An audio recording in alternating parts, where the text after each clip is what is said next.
Afternoon, guys. I think for the afternoon welcome, I think for the benefit of everybody, I think we are obviously in the second game of the week. We've still got injuries to Robinson, Figal.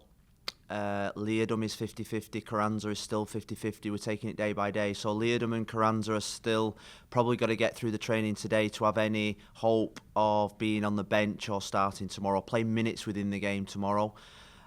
We do hope that Nico and Robbie are going to be back within the next week or so we're quite confident and we're pleased with their progress. I suppose my initial thoughts, probably the first time I was probably a little bit emotional on Sunday after the game because I thought it was a great game of football, I really did. And I just felt hard done by in terms of some of the decisions, particularly later decisions, but looking back, I stand by every word. I thought we was unlucky not to win the game with the decisions that I thought should have gone our way. So other than that, looking forward to the game tomorrow night. Montreal, I think, have been really impressive. I've watched them every game, obviously, because they're on our doorstep and they're sharing the training ground. So I think tomorrow night's going to be another difficult game for us where we're going to have to perform. I've showed the same kind of energy, determination, togetherness that we showed against Atlanta. And we're really looking forward to the game. Thank you for those opening remarks, Phil. Is that it? Am I done? Nope. No, you're not. At this point, if you have a question for Phil, please raise your hand. Let's get started with Mike Pasquale. Mike, you're off mute. Thank you, Jackie. Good afternoon, Coach. If I could just follow up, not so much about the non-call, but your emotions after that game. Yeah. Is that important for you to show your emotions like that for the boys, that you're gonna stand right by them, no matter what, and no matter what the consequences may be? And if I could follow up on a question about Montreal, please. Yeah, I think the I do like to wear my heart on my sleeve. I do like to, kick every ball with them. There's times when I'm calm. There's times when they need to show or they need to see my emotions as well and my passion. And I think, on Sunday was one of those games.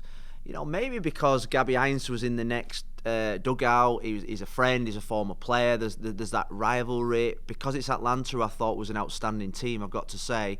And because my team showed so much passion and determination, I was immensely proud during the game, and I felt as if I was in the game with them, where we needed to use every ounce of energy to get back in the game and to try and win the game, and I saw them give everything that they'd got. And when you're a manager and you're on the touchline and win, lose or draw, and you see a team play with that kind of passion, that fills you with a lot of pride. And I think it's good to show emotion sometimes. The week before, when we're talking about the referee decisions, and I have a great relationship with Howard Webb, with the Referees Association here, and I'm in dialogue with them every single week. Against Nashville, I thought I was a lot calmer, I was a lot in control, I supported the referees, and then when you get to the second week and you think, oh dear me, that's 3, maybe 4 big decisions that have gone against us. I think sometimes you've got to make your point, and we have done that to Howard, and we've had really good dialogue over the last couple of days, which I think is really good. I've got to say, the human beings, that sometimes you have good games, sometimes you have bad games. I have bad days myself, so and what we've said is that let's keep the communication open, but there's got to be an acceptance that for the last 2 weeks, I think the rub of the green has gone against us in the big moments. We should have had. I think Nashville should have gone down to 10 players. It was a goal-scoring opportunity. Robbie Robinson may have put that goal away. We don't know, but it was an opportunity. And then, obviously, the 2 big penalty decisions, which I thought should have gone our way on Sunday, would have helped us win that game. So I think that's where the emotion came from on Sunday. But I think that's a good thing as well. It shows people that you care. If I could follow up real quick on Montreal, they come off a 2-0 loss to Vancouver, but they had a 3-match unbeaten streak. Their approach has been so far defense, first approach, catch the opposition, and transition. Your approach, transition, center around the attacking play, but you want more quality in the final third, don't you? Yeah, we want more quality all over the pitch. We want to keep raising the standards in all over the pitch. I've watched them live against Toronto. I watched them in the last game that they played against Vancouver, and I think they play a brilliant style of football. They play total football all over the pitch. They've got a good system where their wing backs provide the width, they jump forward to press. Wanyama, who obviously I know from the Premier League, he's got great experience, and they've got real good speed up front. So I think it's going to be a real tactical game between two teams that play two different or probably similar types of football in terms of the transition. So I expect it to be a real tactical game where we're going to have to play really well. We're going to have to possess the ball really well. Our out of possession strategy has got to be really good to stop them getting any kind of rhythm and control. And that's the challenge ahead for us. Thank you, Mike. Thank you. Thanks. Next up, let's go to Michelle Kaufman, then to Kobe Price, followed by Franco Panizo. Michelle, you're off mute. All right. Hey, Phil, thank you for the opening statement. There was one, I didn't want my whole question to be injuries, but Blaise, just wondering, what is Blaise's situation? And then if he's not able to play, do you think do you see Federico, you talked last week about going back and forth, whether he should start or not start, considering what he's done so far, have you reconsidered that for this game?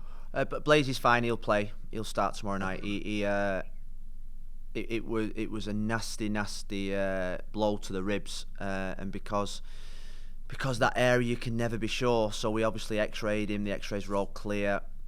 He was still in a little bit of discomfort yesterday, but he managed to get through some training minutes. He felt a lot better today. He feels okay. So Blaise, if 100% fit comes through the training today, will play. I'm not concerned about Blaise. Fede, I'm still in that point of view. Where his impact off the bench has been that great, so why change that? There's going to be times Rodolfo's going away, in a month or two with his national team, hopefully to play in the championships that they're playing in. So there's going to be lots of games for Federico. I've just got to make sure that we pick the right games, we pick the right moments, and we've done that so far. And again, I've got to say, Michelle, I'm still in that. Shall we start him? Shall we bring him on? Where's his best influence? When the game opens up, is that when he's at his best? And that's a decision that me and the technical team are talking about all the time to get the best out of him. And also, we're really happy with Gregory, with Blaise, with Jay Chapman, with Victor Yajoa. So it's about getting the right people on the pitch to suit the tactics that we're playing in the game. Thank you, Michelle. Kobe, you're off mute. Thanks, Jackie. Hey, Phil. Hi, Kobe. Wanted to kind of ask you about this on Sunday after the game, and kind of want to follow up a little bit more in greater detail. You mentioned the pressing. It wasn't where you wanted it to be on Sunday. I know a couple of weeks ago you said, 4 or 5 games in, probably that's where the fitness would come in. Do you feel like at this point in the season, that high pressing or greater pressing should be happening now? I know that's something you mentioned that you guys want to do throughout the year. Yeah, I mean, I've looked at it over the last few days, I've got to say, because my teams always play a high pressure type of football, but I think you've also got to look at the profile of the players that we've got in the top end of the pitch. We've got to look at the success that we've had with limiting the opposition to chances on goal, with the compactness of our 4 and 4 behind the front two, and also the chances we're creating by defending a little bit deeper, by allowing the opposition to come onto us, by transitioning as well. So, sometimes it's you've got to be adaptable with your tactics, and I think with the personnel and the profile of the players that we've got at this moment in time, thinking about no Robbie Robinson, especially on that left-hand side, no Carranza, who's got high energy, maybe we just have to be a little bit more adaptable and acceptance that the opposition centre-backs in particular, you look at the possession stats from the weekend, and I looked at it and I thought they had a lot of possession, but ultimately the only players that had their possession were their centre-backs. You think about Sosa dropping in, so they were possessing the ball in an area that weren't doing us any damage. We were winning the ball back very comfortably, or a lot of the times in that middle section where we were really compact. So if they were possessing the ball in the final third a lot, they were controlling us in our defensive third, I would be really concerned. But ultimately, I think with the players that we've got and the players that we haven't got at this moment in time, I think the way that we are trying to press or be more compact is probably the best thing for us. Thank you, Kobe. Franco, you're off mute. Thank you, Jackie. Hey, Phil, how you doing? Hi, Franco. Just wanted to ask you about something else that you guys talked about in preseason, and that's being a possession-based team. Something I think you mentioned a little bit earlier ago when you were talking about the game plan for Montreal. you guys haven't won the possession battle in any of your 4 games this season. Lost 3 out of the 4 by a wide margin in that respect. How do you guys improve? Why haven't you guys been able to dictate the tempo more? And what do you guys have to do to improve Wednesday and going forward? Thank you. Well, I think that's the questions that that's probably the questions I've been asking myself a lot. But then I keep looking about the chances that we keep creating. You know, I think I said in pre-season, I want us to be a team that create chances. I think we've done that. I want us to be a team that's exciting. I think we have been that in the first set of games that we've played.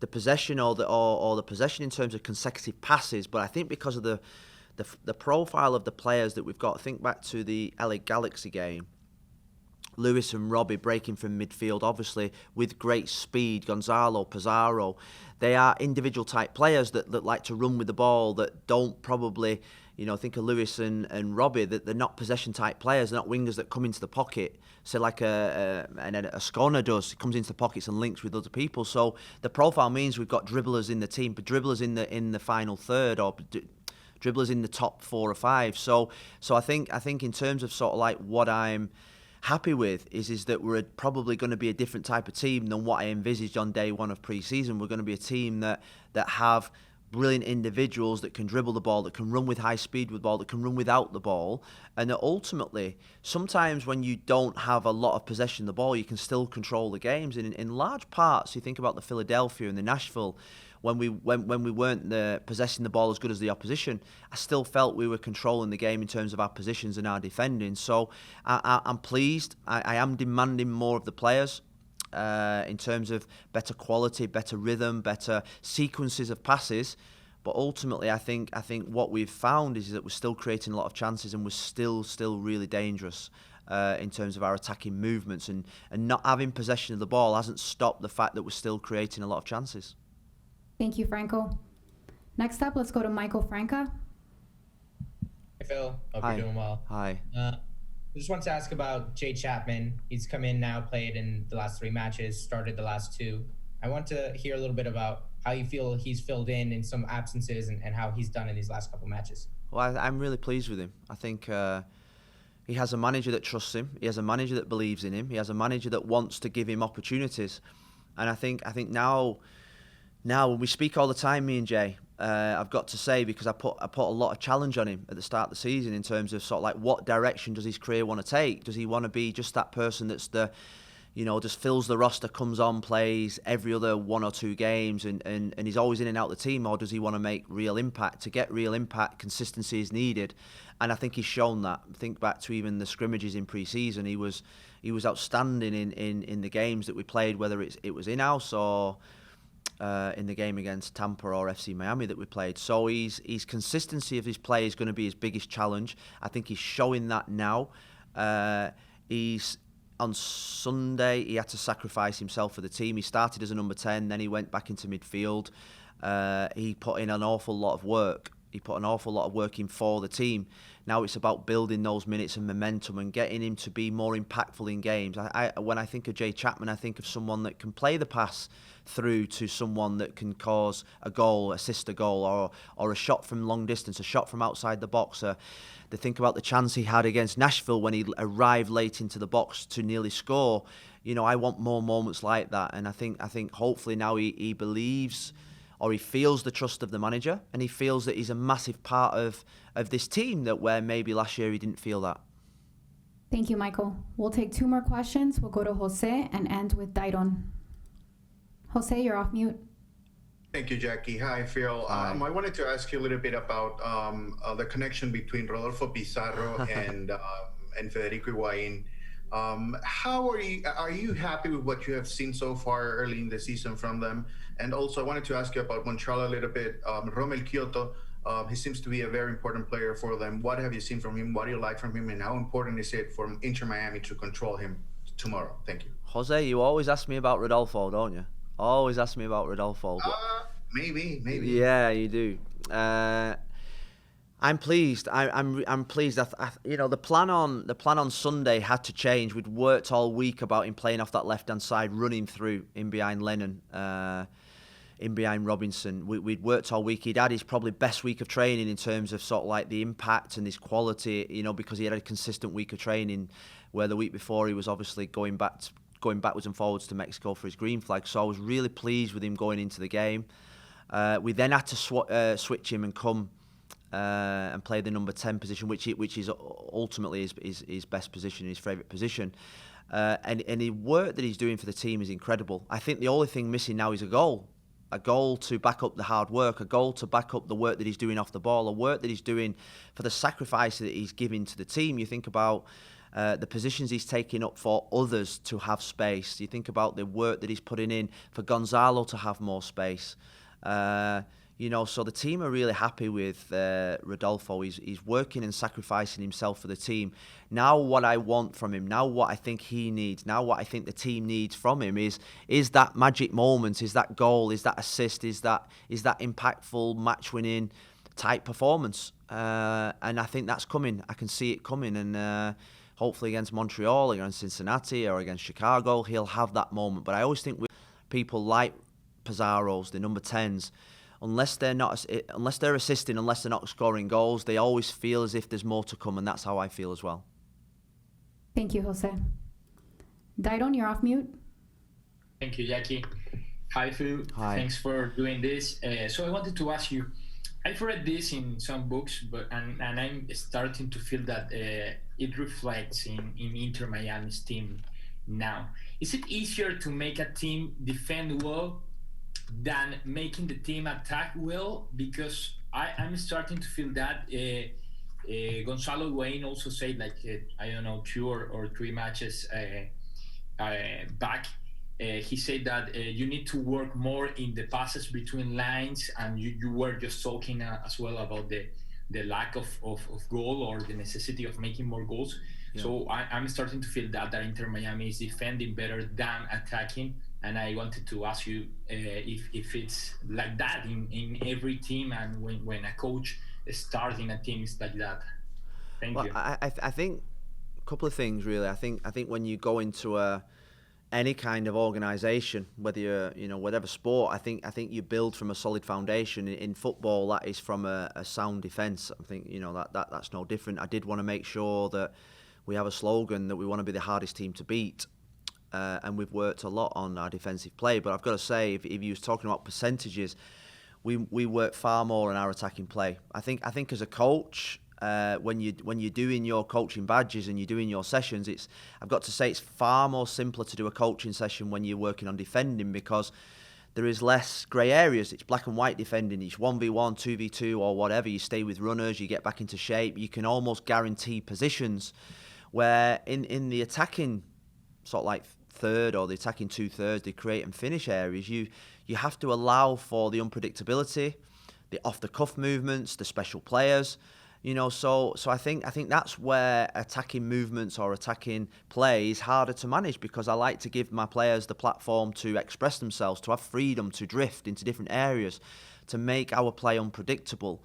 So I agree with you 100%. It is probably easier to coach a session in terms of defensive sessions, because defending is black and white with very, very little variables, and it's simple. But I think with attacking, I think you've got to be free.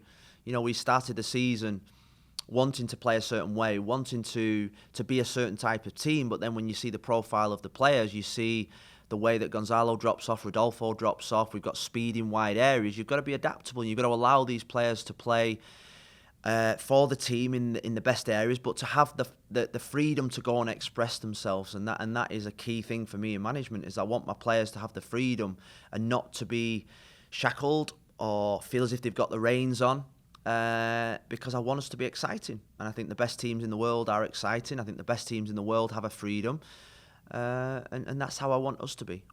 Thank you, Dairon, and thank you, Phil, for joining us. Thanks, guys. Today.